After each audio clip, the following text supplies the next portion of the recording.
And we are live. Brilliant. Welcome everyone to this week's session. Sorry we've started 2 minutes late. Let's make up for it. This is session number 27 and we are going to be learning some Italian. Feel free to ask any question, post the question in the chat, in the live chat. If you're seeing this as a recording, you can always ask questions in the comments, but I guess you won't be able to participate live. Let me just, as always, very quickly share the link to with the guys on Facebook. By the way, feel free to join the group on Facebook. We have a group on Facebook where you can ask questions and get to see a little bit more the behind the scenes work of what we do. And we're going to be starting in a couple of minutes. Let me just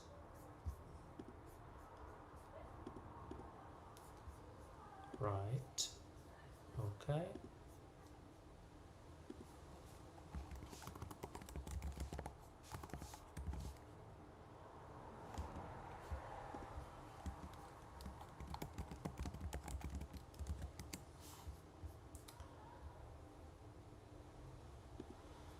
All right, that's done. Brilliant.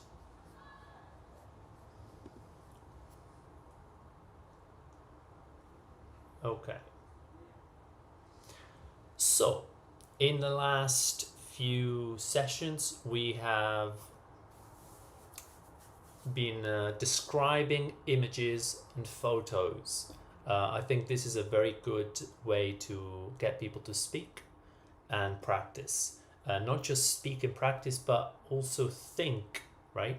Think in Italian, come up with examples, come up with sentences or questions related to a certain topic. In this case, some visual cue. Franci, ciao a tutti, ciao Arturo, ciao, buona giornata. Buona giornata. Zulema, ciao. Buon pomeriggio Marco, buon pomeriggio. Bene, ci sono già un po' di persone. So there's already quite a few people. Oggi ho preparato una foto un po' particolare. So today I prepared a photo that's a little bit different from the usual boring, not really boring, but politically correct images. This is a bit different. It's a bit more realistic. It's a bit more nuanced, and hopefully it's going to spark some interesting conversation. I've also received questions related to some topics in Italian that we can tackle if we want to. One is the future simple, il futuro semplice, and another one is sì, il sì impersonale. So the sort of impersonal form, the way it's built in Italian is a bit different from the way it's built in different languages. So we can tackle that. All right, while we wait for a few more people to join, why don't you go ahead, the people that are in the chat live right now, descrivi l'immagine. So describe the image. And by the way, describe the image, you could, again, write anything to do with the image. I'm gonna copy paste some of the examples, and I'm going to put them. I'm gonna, show you my comments, and we can talk about the Italian. That's okay. Yeah, I'm gonna wait another minute and then we're gonna start. Come on, I want to see some examples. I want to see some interesting examples so that we can get to work with your example as opposed to my input. That's always a little bit biased.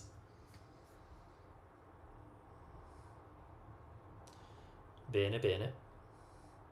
Come state? And don't forget to hit the thumbs up button. Somebody did already.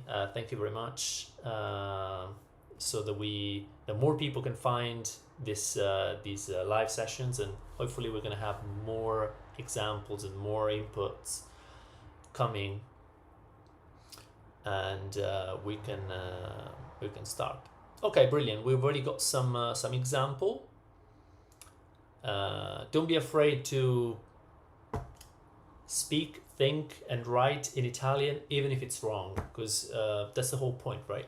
To write, to make an attempt writing correct Italian, and if it's not correct, we look at it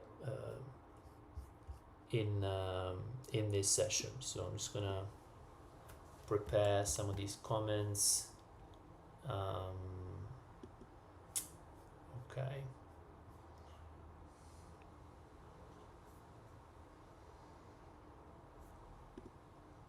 Yeah, another 10 seconds and then we're gonna start.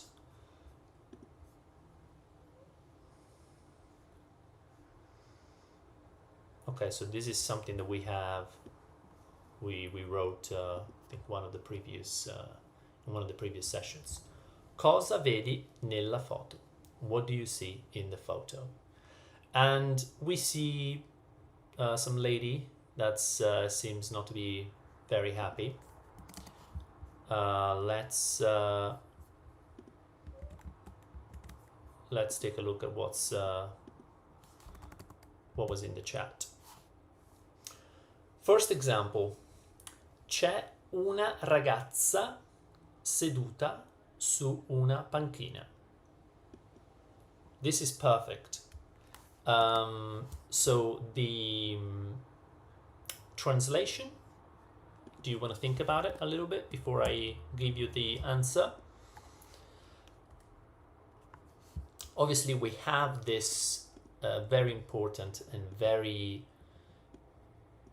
common format, c'è. C'è stands for ci è. And ci is the type of ci which means there is, as in there. Ci è qui. In this case, we're describing a photo, right? So instead of there is, we go ci è. So qui, in this photo, in questa foto, è is someone or something. Ci è. So this is quite important. Una ragazza, a girl. One of the advantages of having gendered language is that you do without multiple words, right? Boy, girl, ragazza, ragazzo, same word. Seduta, so she is sat on, su, una panchina. So there is a girl that's sat on a bench.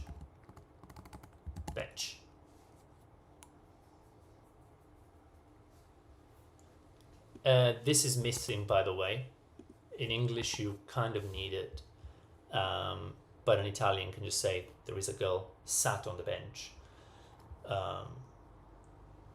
Seduta. This is the past participle of the verb to sit, sedere. And because it's the past participle, seduta has to go with the gender of the word that seduta is referring to.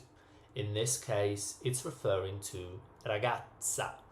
So this, let me just see if I can Purple. Nah, blue. Seduta, this one is the same as this one, and the same as this one. Una ragazza seduta su una panchina. Perfect. This is a description of what's in the photo without, describing feelings or the mood, the style. It's just, okay, there is a girl sat on a bench. That's kind of very descriptive and 100% accurate. Like this sentence is perfect. C'è una ragazza seduta su una panchina. Absolutely perfect. Don't know who wrote this, but congratulations. I mean, I know who wrote this, but in the same way as I don't want to blame people that get it wrong, I don't want to. Okay.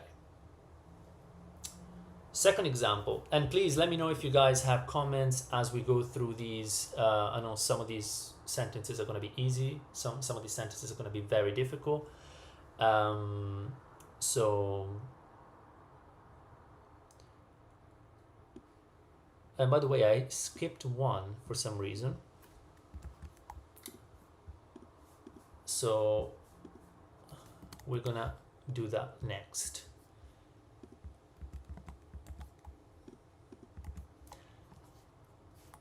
Okay, so we have another example, and look, we find the same construct again. This is so useful in Italian, especially when you're describing something. I mean, c'è is super useful. There is X, Y, Z. There is like, it doesn't matter what you describe, you will always need something like c'è. And the plural there are is ci sono. So c'è, ci sono. These are the two versions that is very, I would say, useful to learn. C'è e ci sono. One is singular, one is plural. So, c'è, there was a little typo.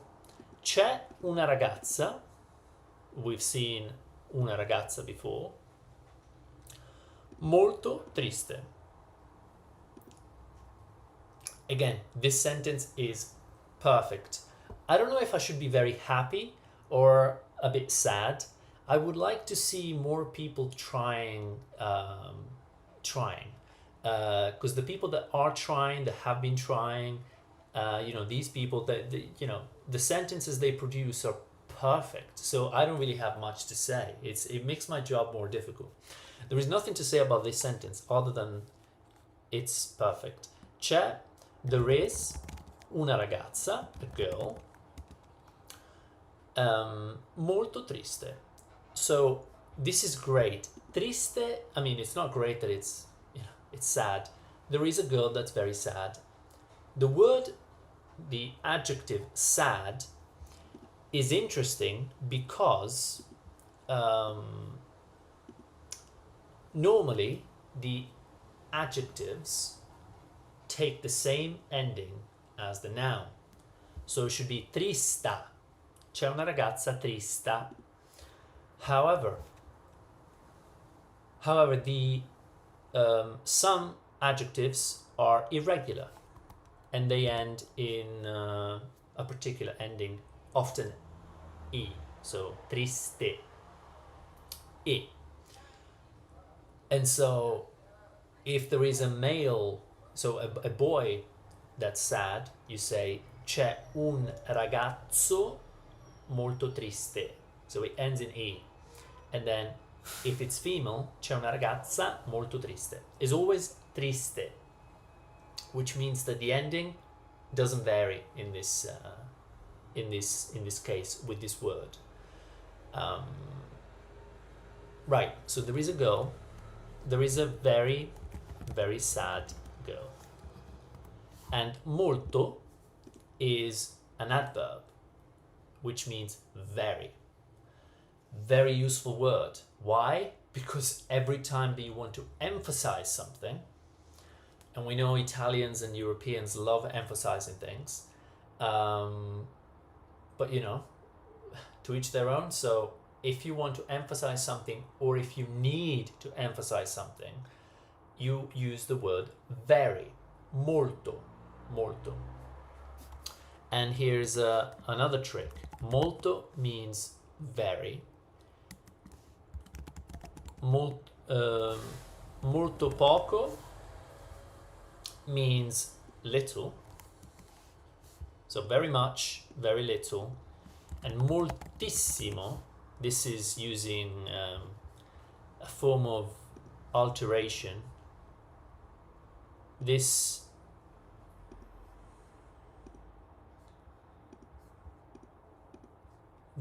is very, very, very, right? Very, very little, very, very, very. Okay. Molto triste, very sad. Perfect. If we don't have any questions, I can move on to the next example that's a little bit more difficult.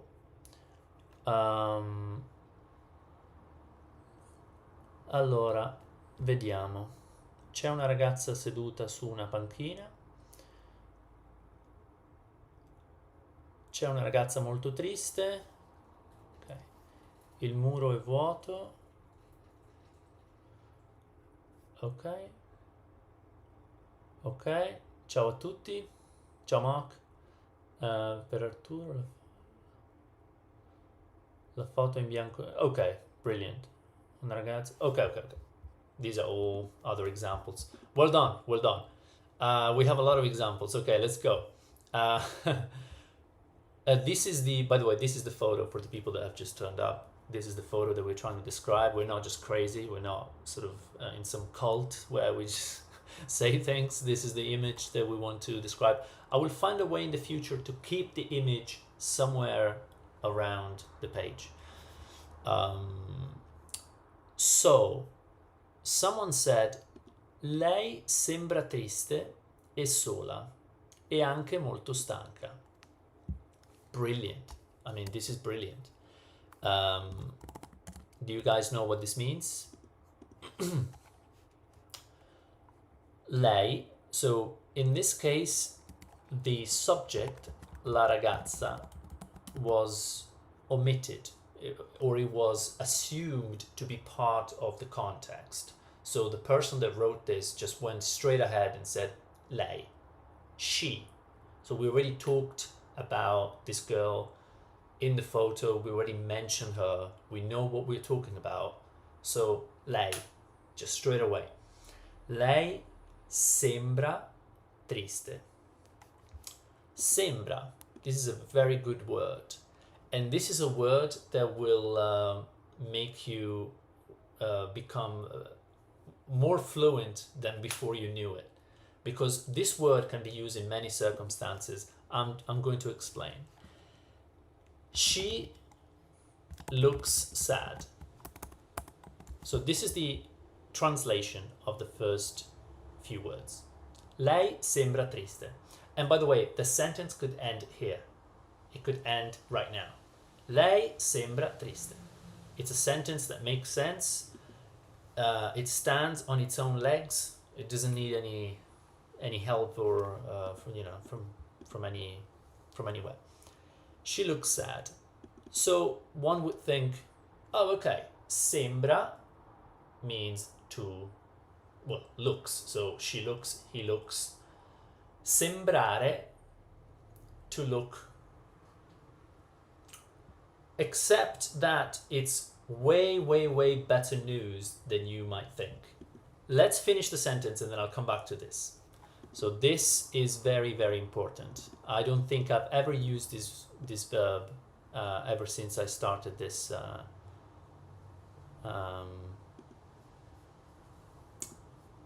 set of videos. Lei sembra triste. E, so this is interesting. This is a connector. And. So she looks sad and sola. Sola, lonely. She looks sad and lonely. You see? These are all adjectives. Triste e sola e stanca. And sad. So we have 3 adjectives and they all refer to lei, her. So they all end in a.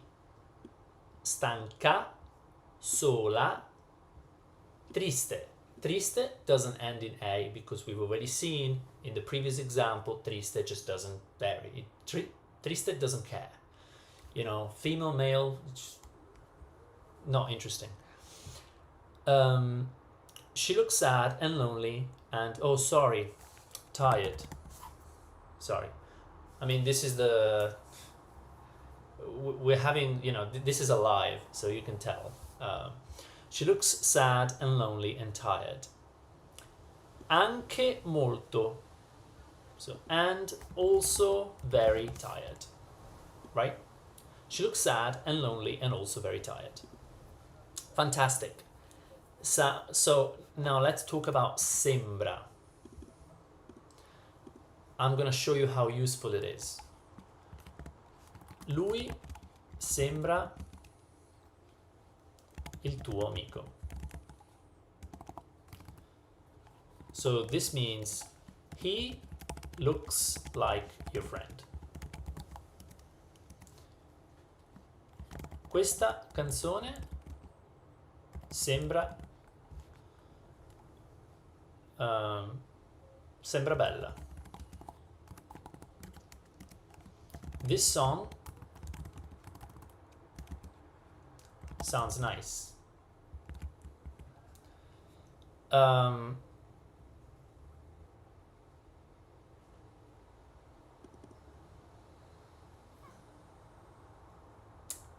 trying to find an example that will make it clear. That will make my point clear, because my point is coming. I'm not just crazy. I'm not.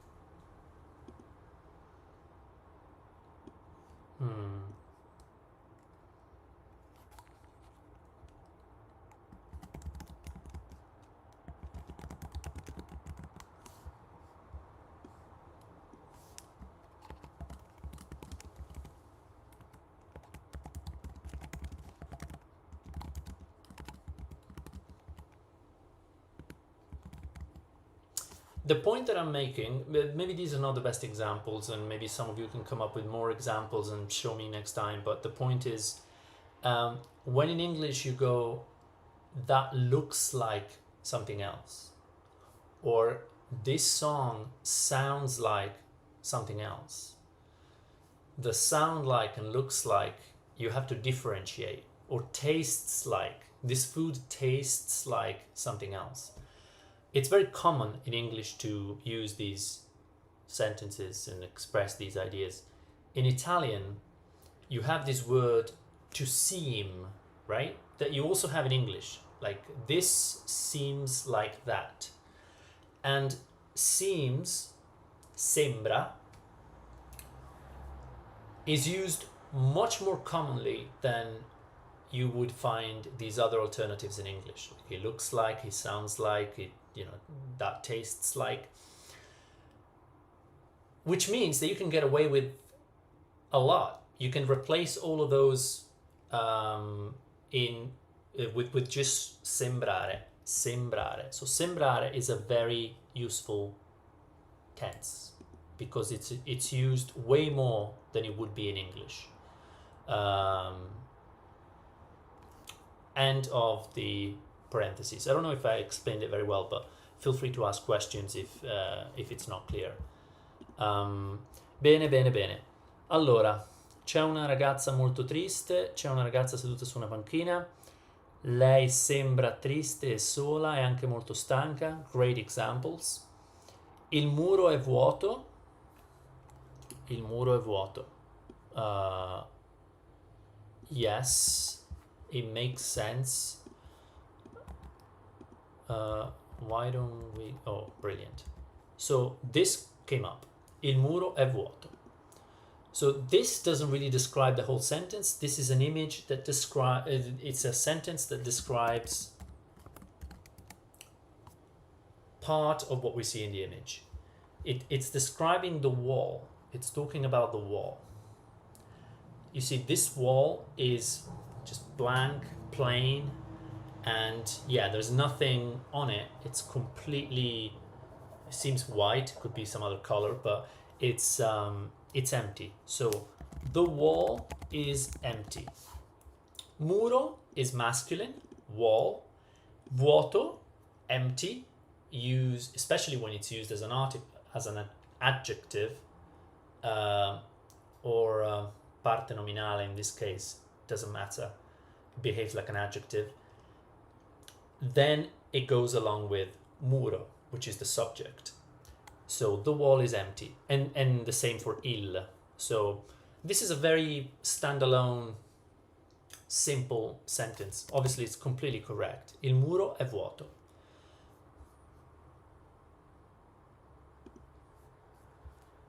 Il muro è vuoto.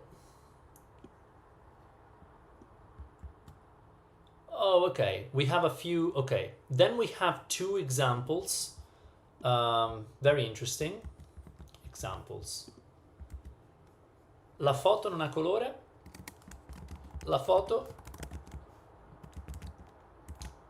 è in bianco e nero. Is that correct? Let me just reread. Yes. Okay. So, first of all, this is a small typo. Foto, yes, the pronunciation is the same, but in Italian we have to use F, foto.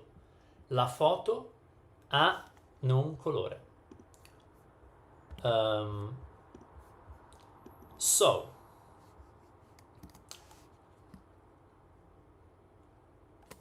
there are a few things. First of all, the word photo is great. Photo stands for fotografia. So this is the reason why it ends in O, or it seems like it ends in O, but it's feminine. Fotografia is clearly feminine. Fotografia is feminine. So when we say foto, it's still feminine. La foto. It's not il foto. La foto, non, we have to put non before the verb. Non ha colore. La foto non ha colore. Great. So, the photo has no color. Or it doesn't have a color, I mean, regardless. But photo has no color. Correct. This is correct. Another way of saying it would be the photo is in black and white. Which, by the way, is it black and white? Yeah, it is. Yeah, it seems to be black and white. La foto è in bianco e nero. So this is an alternative way, just as correct. The photo is in blank, black and white. And I don't think there's anything to discuss. Bianco is white, nero, black. La foto è in bianco e nero. La foto non ha colore.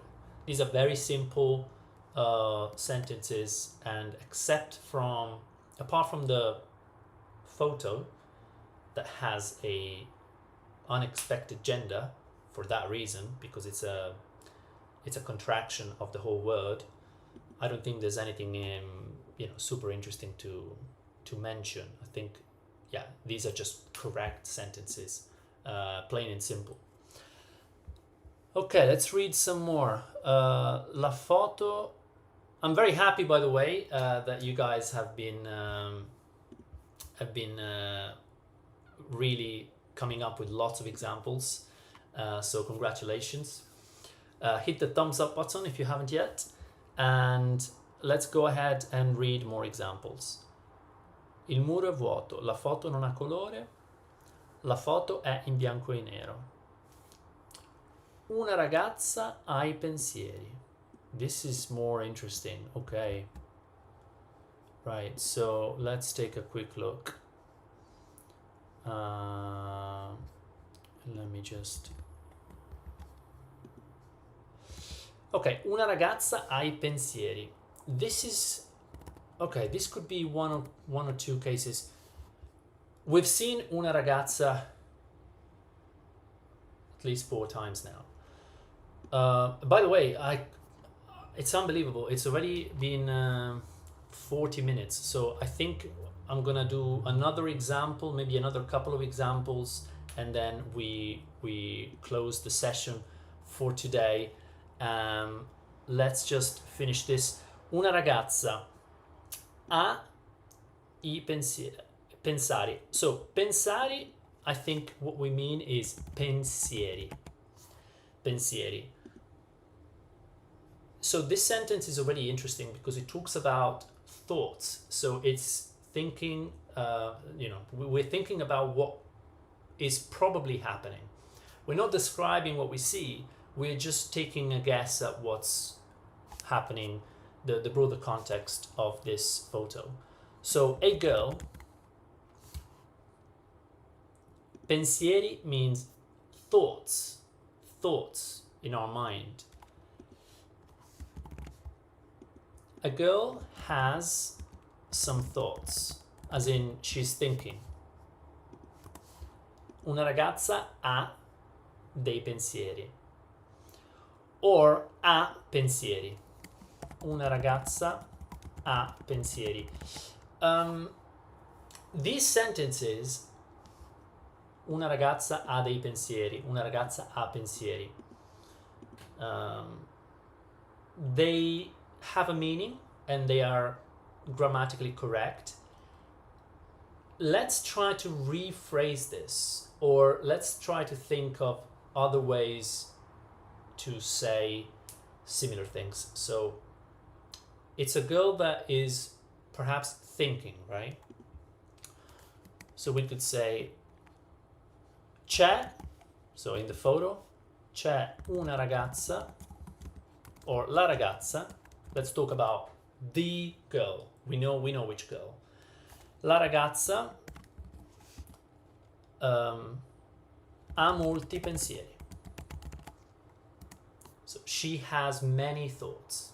She's, thinking about a lot of things. La ragazza sta pensando. So she is thinking. Sta pensando. From pensare. Pensare is a standard verb. So no surprises there. Sta pensando. She is thinking.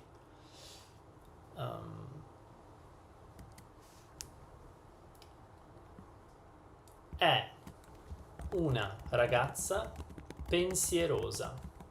And this is very difficult because the word pensierosa, pensieroso, is not common. It means someone that's thinking hard, full of thoughts. Not thoughtful. That's a different thing, right? Being thoughtful is a different concept. But someone that's, thinking a lot. Not very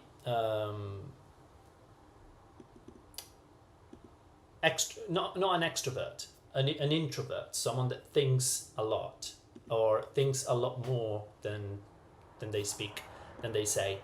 È una ragazza pensierosa. So it's a girl that thinks a lot. Maybe there's better ways to actually translate it. Pensierosa. But very good, interesting sentence. Hello. Oh, hello, Esser. I think I know this person. Ciao. Sunisha, buonasera a tutti. Buonasera. Lin Room, che bella canzone. La ragazza sembra cupola. Cupola. La ragazza sembra cupola. I need some help from the chat. Does anyone know if there's any Italian in the chat? Cupola. I think there's a word that sounds like it that would fit.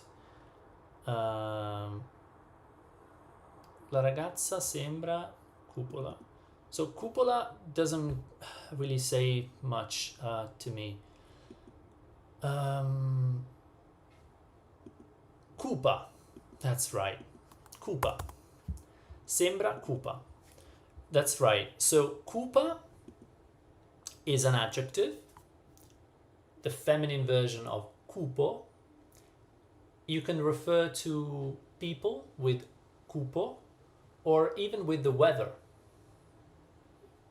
Sembra cupo. Dark. That's the best way to explain it. And the word cupo has nothing to do with color, but to do with the state, intrinsic state of something. So a person doesn't become brighter or darker, but their thoughts can. So when it comes to thinking about ideas and mood, then we can talk about cupo.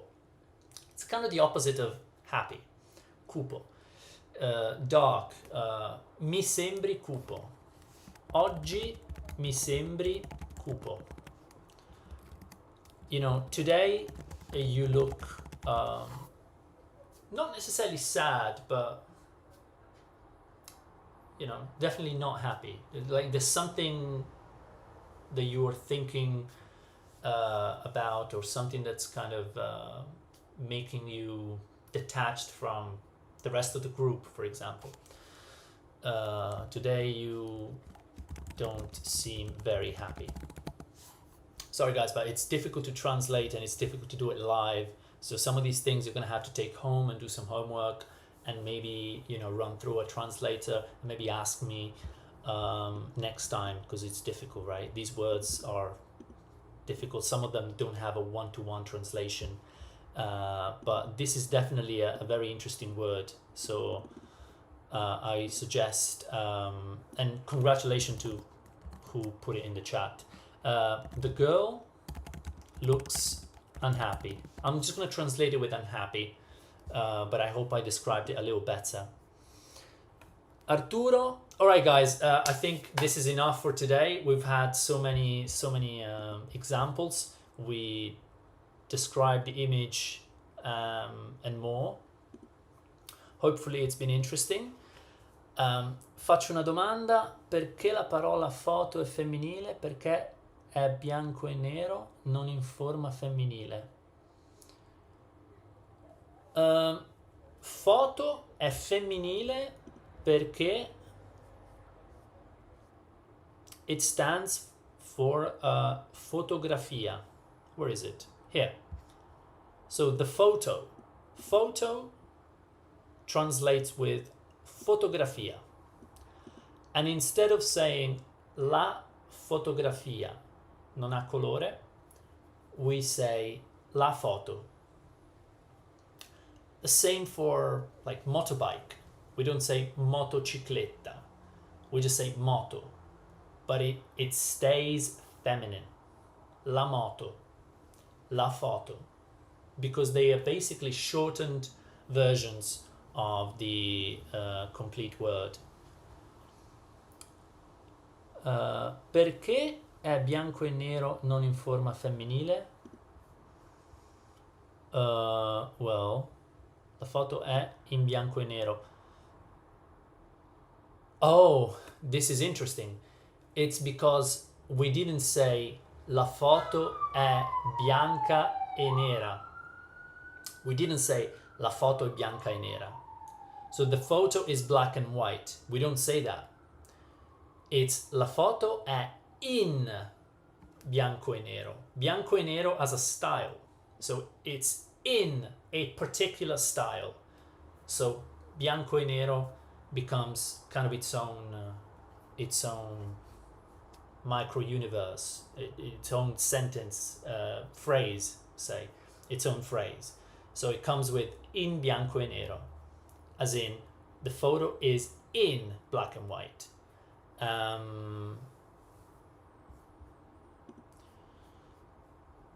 Deep in thought, Cherry. Oh, yes, deep in thought. That's a much better translation than the one I gave initially. So when we talk about Kupo, that's a perfect translation. Deep in thought, someone deep in thought, Kupo. Although I would say this, that deep in thought is neutral. So someone can be deep in thought, and that's not necessarily a negative thing. But someone Kupo, it's Kupo refers to the consequences of being deep in thought, not the fact that someone is deep in thought, but someone, but the consequences, the physical consequences of being deep in thought. So those are not positive, right? It's someone just, like this, if that makes sense. Ciao, woke up late. I'll watch it back. Grazie, grazie a te, Diana. Thanks, I'm not Italian anyway. Elena. Ok, Elena. Bene, non c'è problema. Grazie Arturo. Ok, grazie a tutti ragazzi. Io direi che chiudiamo qui. Let's end the session now. Thank you everybody for participating. Thank you, there's so many of you. I really appreciate it. And I'll see you next Sunday at 2 p.m. GMT. Bring pen and paper, tea, coffee, whatever you do. You do your thing. And yeah, it's been lovely. Buona domenica e studiate l'italiano. More information, italianmastery.com, and see you later. Grazie. Ciao ciao.